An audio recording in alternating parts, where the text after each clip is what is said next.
You're listening to the Dance Studio Podcast. Our main focus is on mindset, marketing, and monetizing your brand to help you be successful in this industry. Whether you're a studio owner, a convention director, choreographer, or a student, the topics discussed on this podcast will always shift you towards the life you want to create.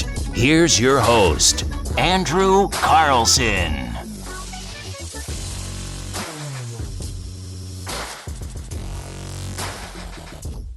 Hey everyone, and welcome back to the Dance Studio Podcast. My name is Andrew Carlson, and I am so excited and jazzed to actually launch the first episode of the Dance Studio Podcast. And on this episode today, I wanted to talk about everything that comes with mindset.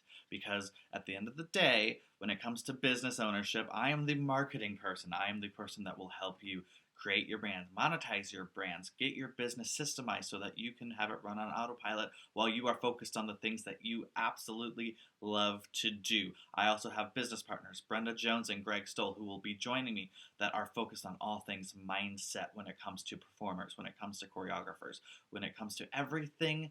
They are master trainers in neurolinguistic programming, which is all about being the user manual to your mind, how you're able to do things, why you do the things that you do. So they'll be on many of these episodes and coming up in future seasons and future dates. Because the thing about it is, everything is tied to your mindset, whether you're a business owner, whether you're a choreographer, whether you are a student becoming and growing into the professional dancer that you are, the professional performer that you are, whether it is that you want to be on Broadway, whether it is that you want to open up your own studio, all of these things, we have come together to start this podcast so that it can be the place, the education portal for you to kickstart everything. Because at the end of the day, when it comes to you as a performer, you are your brand. You are the person that is in charge of where it is that you want to go in your life. And that all starts with having goals. So before we kick everything off, before we start launching all of these amazing interviews and everything that we have lined up for you, I wanted to talk about one thing today, and that is your I ams. And what am I talking about when it comes to your I ams? Because people are like, I am. Well, yeah, because those are the two most powerful words that we have in the human language, in the English language. No matter how it is translated across different languages, you want to understand that I am are the two most powerful things to say before you start describing who you actually are. And that's why I love this topic, is because I am what? When you think of I am, when you say the words I am, what is the word that follows that for you? And when it comes to choreographers and business owners and all of those things, they say, I am a choreographer. Great. What happens when you are a choreographer that owns a business? How does that translate over? How are you? I am a performer. Great. How are you a performer when it comes to monetizing your brand, when it comes to social media? Because when you're a performer, as a dancer, as a performer, as a choreographer, when you want to get an agent, when you want to be on Broadway, when you want to go out and do all of these amazing things, you have to have a following on social media, because that shows that people want to come see you. And yeah, that's not the way that it used to be. It used to be based on all pure talent, and it used to be based off of drive and determination and all of these things. Well, the industry has now shifted and changed, and it doesn't matter what you are doing, what you want to be doing, whether it is that you want to be a choreographer, whether you want to be a dance studio teacher, whether it is that you want to perform on Broadway, or you want to be on tour with some of the best pop artists. The thing about that is, you want to have a following so that no matter where you end up, you're always taken care of. You're always taken seriously because you understand the marketing aspect of that. So instead of just saying, I am a performer, I am a choreographer, it goes so much deeper than that, especially if you're a studio owner. And I wanted to just talk to you as a studio owner really quick. So if you're a dancer and you're listening to this podcast, listen to this episode, this is really good information that you need to know as well. And it would be very good for you to stick around and listen to it, because I will be pivoting over to you in just a little bit.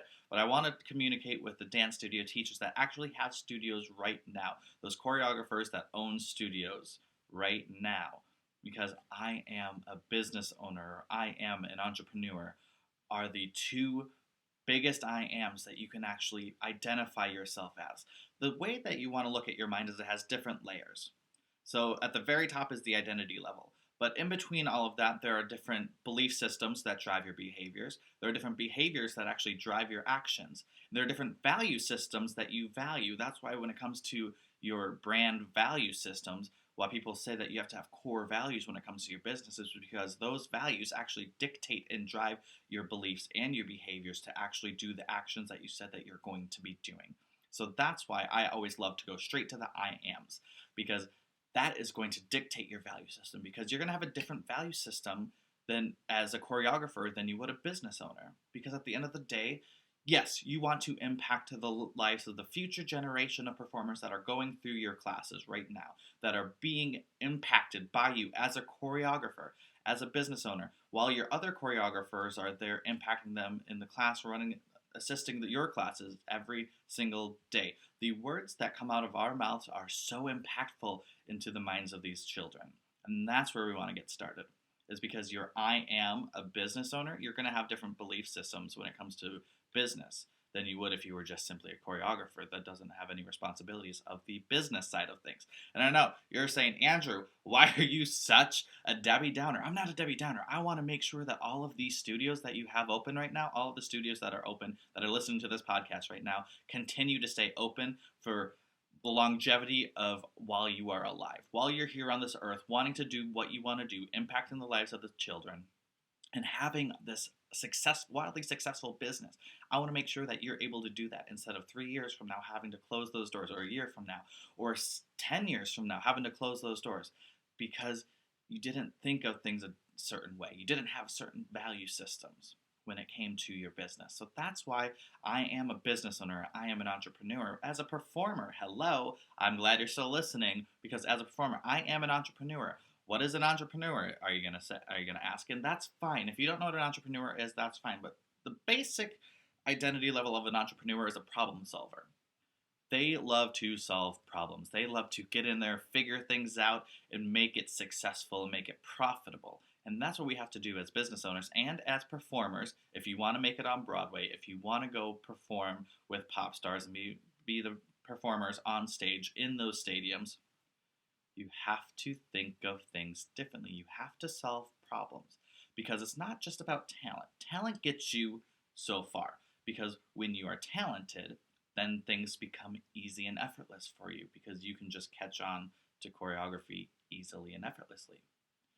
When it comes to drive and determination, there are people that are more talented than you that are doing the job that you want to do. And why is that?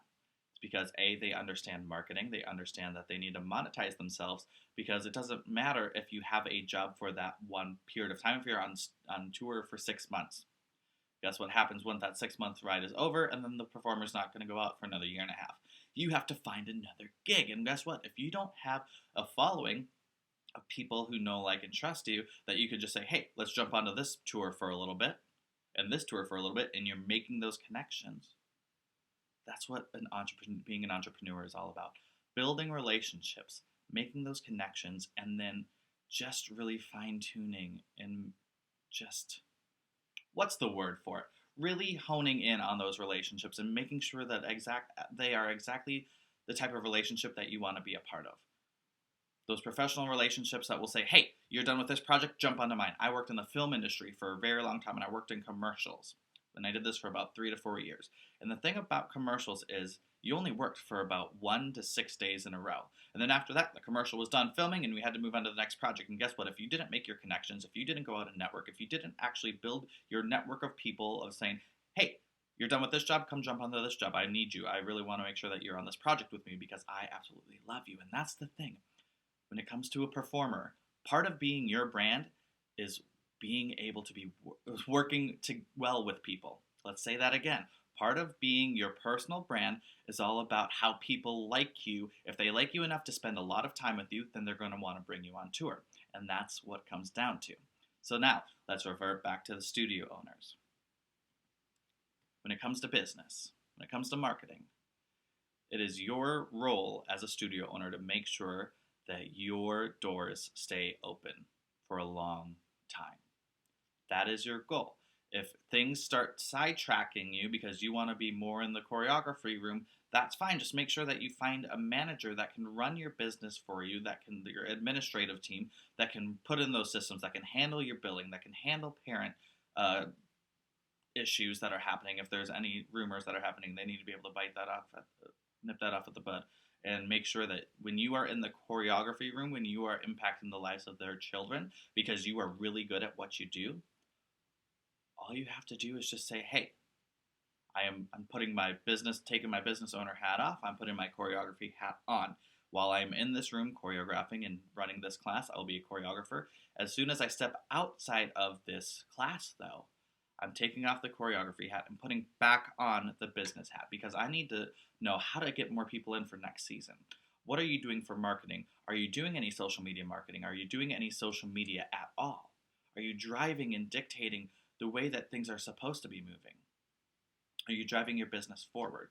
Are you handling the objections that your parents have? Are you making sure that when it comes to your company season, do you have the right fees set in place? Are you actually charging the right things for when it comes to costumes? Because if you are, as the business owner, managing all of the costumes, all of the props, all of the everything, you should get a percentage off of everything that you do. Because if a costume costs $150, a lot of times in the state of California, at least, a lot of the parents are willing to pay $250 per costume. So if you can get something for $150 and you are managing the processes of getting everything, so you're going out, talking to the seamstresses, making sure it's all fitting properly, and actually project managing, you should get a cut of that as a business owner, because it's your time away from you actually working, doing privates, doing things that drive your business forward, because you are managing. So that it goes part of the studio fee. And that's just basic business 101. So if you're not doing that yet, that's something I would definitely implement into your business right now. But also, as a business owner, your job is to drive a profit, because you can't just open a business and not get paid yourself. You can't solely run your business as a nonprofit and then the only profit that you get is through solos and through different group choreography dances that you put in between, all of those privates that you put in between, because you're never going to grow and be sustainable.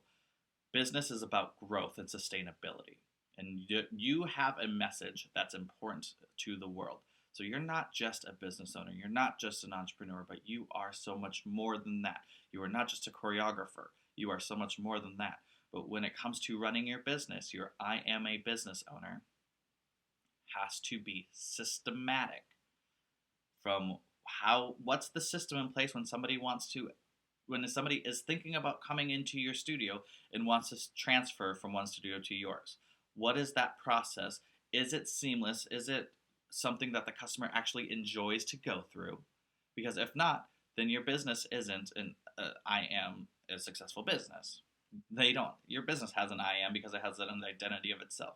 So if you think of your business as just a basic studio, then you only get the basic bottom of the barrel type of people. But if you say, I am the best studio in this community, and I want to make sure that I get the best performers because I want to make sure that everything is in place, then you have to start acting differently. As an entrepreneur, you have to solve different problems. You want to be the best studio, then you have to get better talent. How do you get better talent? I've worked in the restaurant field for a really long time. I've hired a lot of people, thousands of people. I've hired, trained, and then some of them I had to fire because they weren't the best.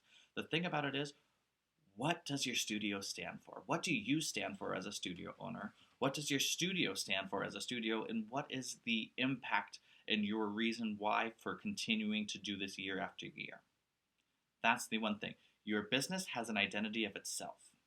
It's a living, breathing organism. So what's the story that gets people to come to you instead of all the other dance studios that are out there?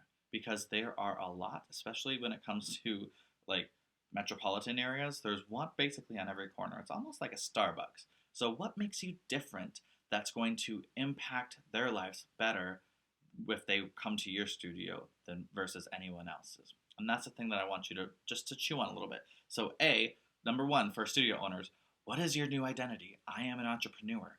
Make that an identity of yours, because then you actually understand that there are certain systems in place that you need to take care of. There are certain billing systems in place that you need to take care of to ensure that payments are being processed in time so that you can A, pay your bills, and B, make sure that your doors stay open and that you are profitable. And then you also have your systems in place when somebody is interested in it. You also have your systems in place for when you want to do fundraisers. Do you have a parent booster club that gets them to do all of these things and help you out as a studio owner?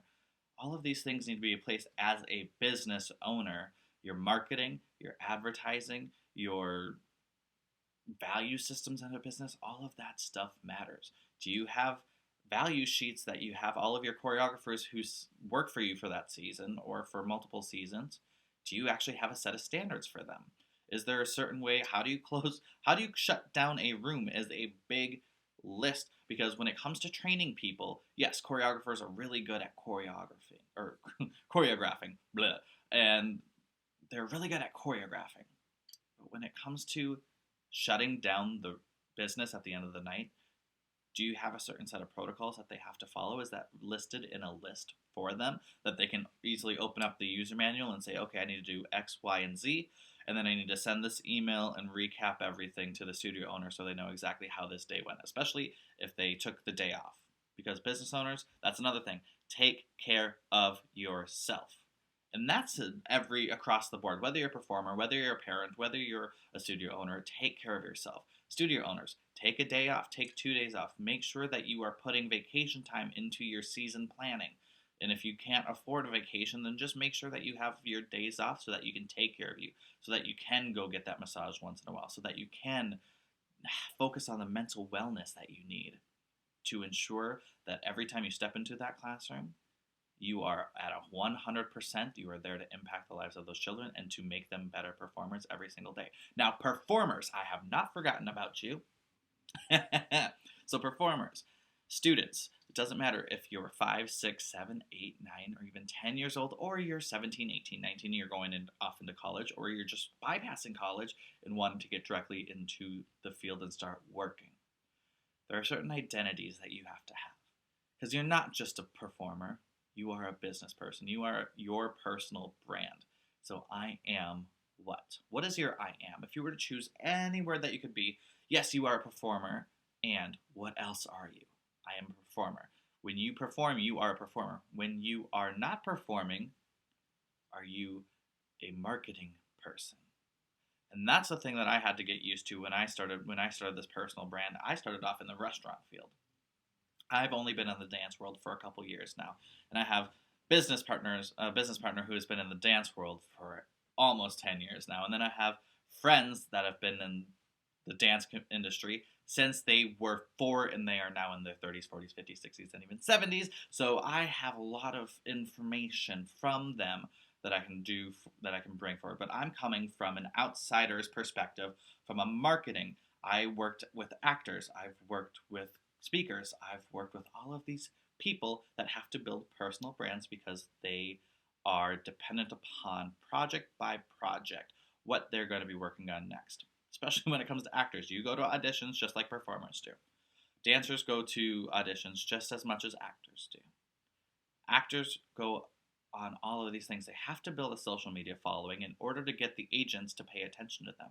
So as a dancer, as a performer, if you want to get on Broadway, if you want to get into movies, if you want to do all of these things and be that triple threat, you focus on A, your mindset, and B, what are you doing to make sure that you are being seen?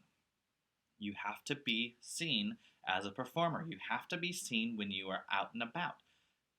As a parent, parents, hello, I hope you're listening, because all of this information is very important, because especially if you have a young child who doesn't really understand social media yet, because they're not 14, 15, or 16 years old.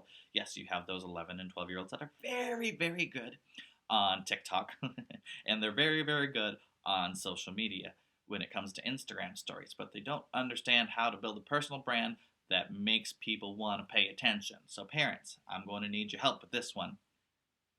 Hi. I'm going to need your help, because when it comes to marketing, you have to realize that there's actually a strategy on Instagram to get them to be seen. Purchasing followers, which shows on Instagram, because if you post a photo and you have 10,000 followers and you only get less than 50 likes or less than 100 likes, then you have a problem, because agents got smart. They don't just look at your follower count anymore.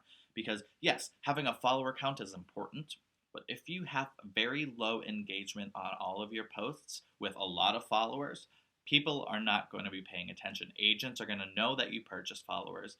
Companies that use sponsorships will not do that, because they know, oh, if you have 10,000 followers, I want to work with you.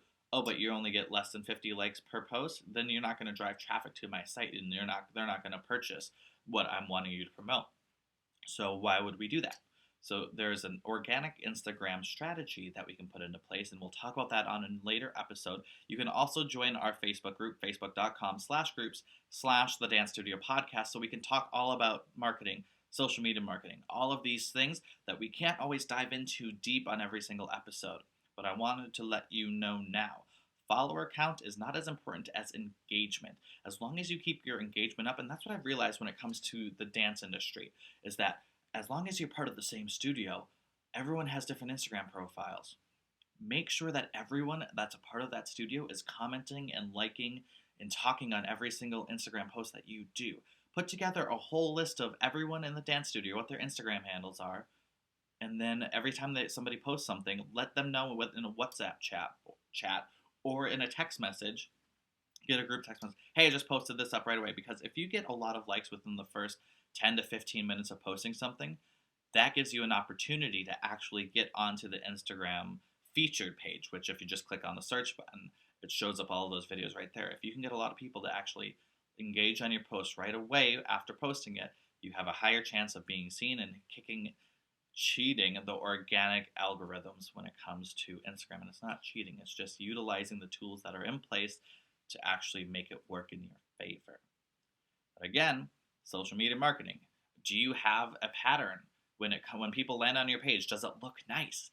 Or is it just a bunch of random photos that are posted together? Are you monitoring who is following your child? That's another important thing. That's something I didn't even realize was a thing until working in this industry for a couple of years and realizing there are a lot of creeps out there. So making sure that you are actually monitoring people that are actually following your child is also very important. And I know that kind of kicks back a lot of the organic reach and you build your follower count. Yes, I know, I understand that. And at the same time, we want your child to be safe. We want everyone to be safe when it comes to social media marketing.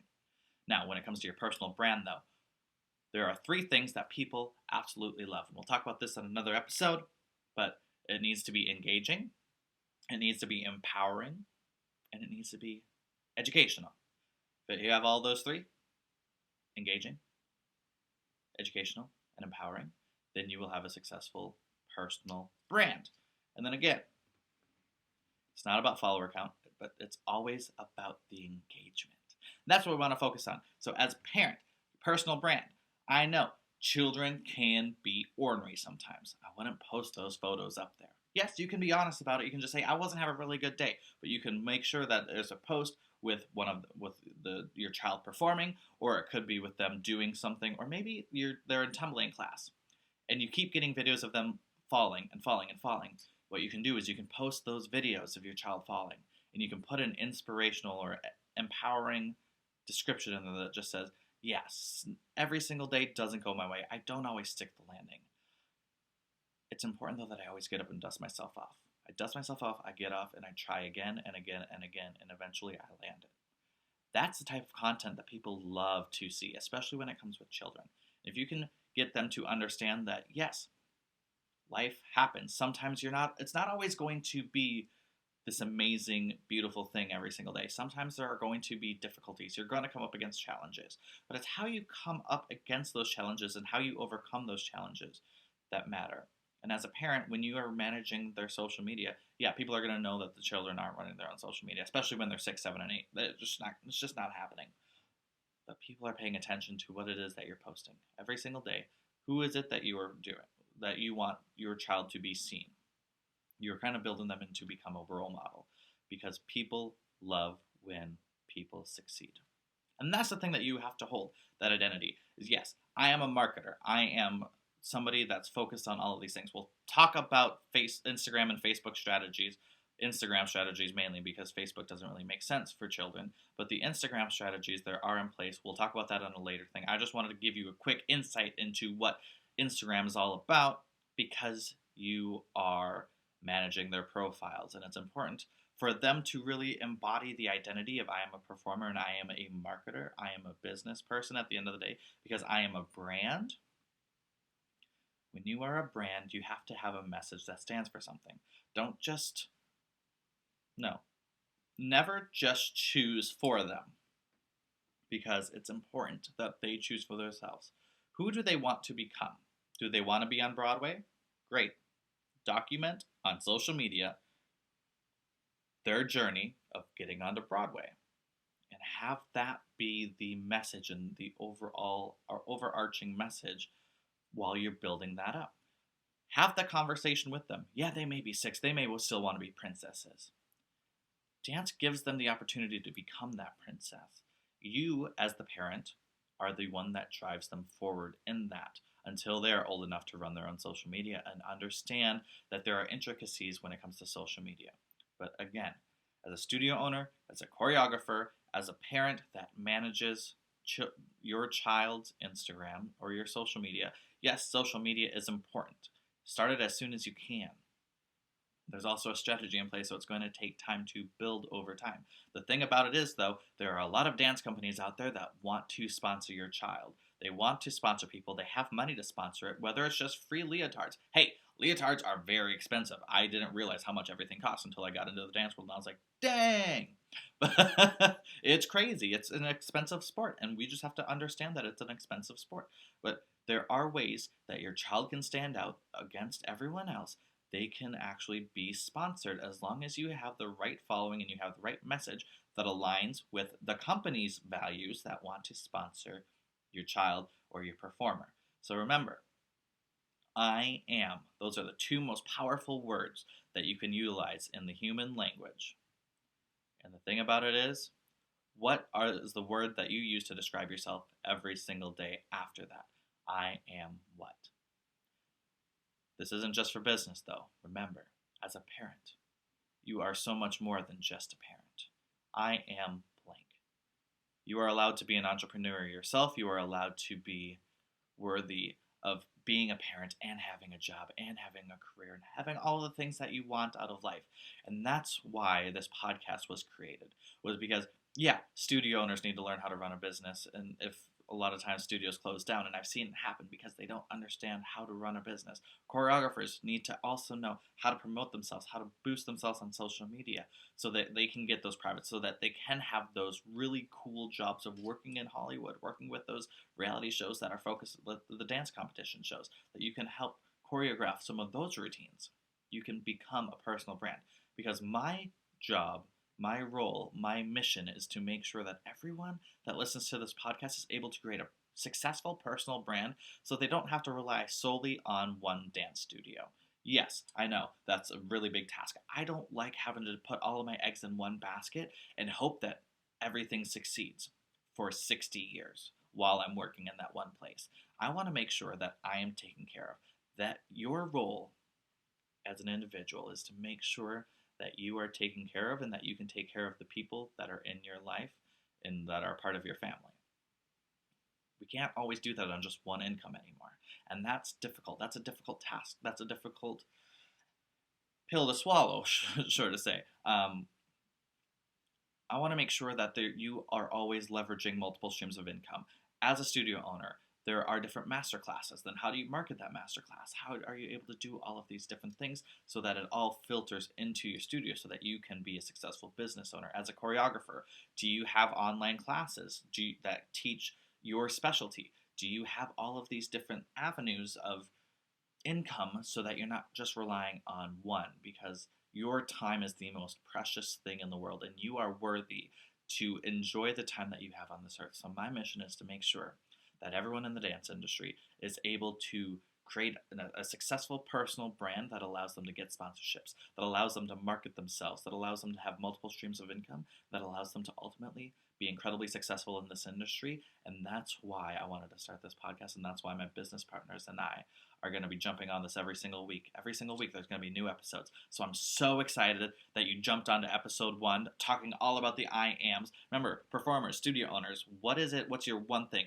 If I want you to do, join our Facebook group, facebook.com/groups/The Dance Studio Podcast, and post in the group what your I am is. I'll also be starting a thread on that.